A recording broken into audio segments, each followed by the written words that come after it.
আজকে আমি খুবই সুন্দর মতন করে রেডি হয়ে পড়েছি অ্যান্ড আপনারা ক্যাপশনে অলরেডি দেখে ফেলেছেন যে আমি আজকে কোথায় যাচ্ছি। সো ইয়েস, আজকে চলে যাচ্ছি হচ্ছে তুফান দেখতে। সো মুভিটা কেমন লাগলো সেসব নিয়ে থাকছে আমার আজকের vlog. So hello everyone, this is me Esha from glimpse of Esha. ঢাকায় কিন্তু এই কদিন ধরে অনেক বৃষ্টি হচ্ছে অ্যান্ড এরকম ওয়েদার আমার কাছে অলওয়েজই অনেক ভালো লাগে। মনে হয় যে এরকম ওয়েদার অলওয়েজই থাকুক। আমাদের বাসা থেকে খুবই কাছে হচ্ছে স্টার সিনেপ্লেক্স, সো আমরা ওখানেই মুভি দেখবো। অ্যান্ড আমরা যেহেতু অনলাইনে টিকিট কেটেছিলাম, সো এসে টিকিটগুলো কালেক্ট করে ফেললাম। আমরা টোটাল 6টা টিকিট কেটেছিলাম। সো আমরা আজকে দেখছিলাম হচ্ছে আমরা 4জন, মানে বাবা, আমি, আম্মু অ্যান্ড অর্ষা, আর হচ্ছে আমার খালামুনি, আর হচ্ছে আমার কাজিন। অ্যান্ড সিনেপ্লেক্সের এই জায়গাটা আমার অলওয়েজই অনেক ভালো লাগে।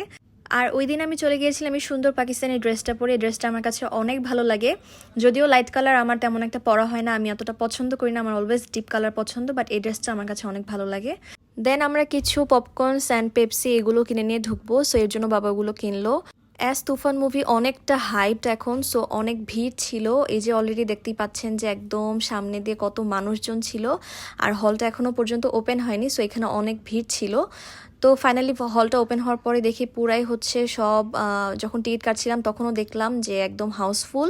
আমি আসলে 3 দিন আগেই টিকিটটা কেটে রেখেছিলাম, সো লাকিলি আমরা টিকিট পেয়ে যাই। অ্যান্ড ইনস্ট্যান্ট টিকিট আসলে এই সময় পাওয়া পসিবল না, আমি অনেকবার ট্রাই করেছি বাট ইনস্ট্যান্ট টিকিট পাইনি। সো এবার আমরা 3 দিন আগেই কেটে রেখেছিলাম। সো ফাইনালি মুভিটা শুরু হয়ে গেল। শাকিব খানের মুভি আমার আগেও দেখা হয়েছে, প্রিয়তমা, অ্যান্ড ওটা অনেক ভালো ছিল। অ্যান্ড এটাও কিন্তু আমার মোটামুটি ভালোই লাগছে এখনো পর্যন্ত। মাঝেই ব্রেক দেওয়া হলো, সো এখানে আমি একটু ওয়াশরুমে চলে এসেছিলাম একটু ফ্রেশ ট্রেশ হতে, তারপরে আবার চলে গেলাম। মুভির বাকি পার্টও শুরু হয়ে গেল অ্যান্ড ইন্টারভেলের পর থেকেই কিন্তু আসল মজা শুরু হয়েছিল মুভিটার। এই যে গানগুলো দেখতে পাচ্ছেন, এই গানগুলোর জন্যই আসলে মানুষজন এত পাগল। অ্যান্ড একটা মুভি কিন্তু হিট হয় মেনলি গানের জন্য, আর মুভিটাও কিন্তু বেশ ভালো ছিল। অ্যান্ড লাস্টে একটা খুবই সুন্দর টুইস্ট ছিল, যেটা আপনারা অবশ্যই যারা দেখেছেন তারা জানেন, আর যারা দেখেননি তাদেরকে অবশ্যই দেখতে বলবো আমি। অ্যান্ড লাস্টের টুইস্টটা অনেক মজার ছিল, অনেক ইন্টারেস্টিং ছিল। তো এনিওয়েজ এরপর আমাদের মুভি দেখা শেষ হলো, অলমোস্ট 11টার মতন বেজে গিয়েছিল, 8:15 শোটা। সো এরপরে বাইরে বের হতেই দেখি এখনও পর্যন্ত অনেক বৃষ্টি হচ্ছিল, সো বাইরে অনেক মানুষজন ছিল।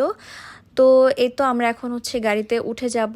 অ্যান্ড রাস্তায়ও মোটামুটি হচ্ছে পানি ছিল অনেক। ইচ্ছা ছিল যে বাইরে থেকে খেয়ে যাব, বাট যেহেতু অনেক রাত হয়ে গিয়েছিল, অলমোস্ট 11:30টার মতন বেজে গিয়েছিল, সো আর কোনো রেস্টুরেন্টই ওপেন ছিল না। তো যাই হোক, মুভিটা তো আমার বেশ ভালো লেগেছে। সো এটাই ছিল আমার আজকের blog. Thank you for watching everyone, tata.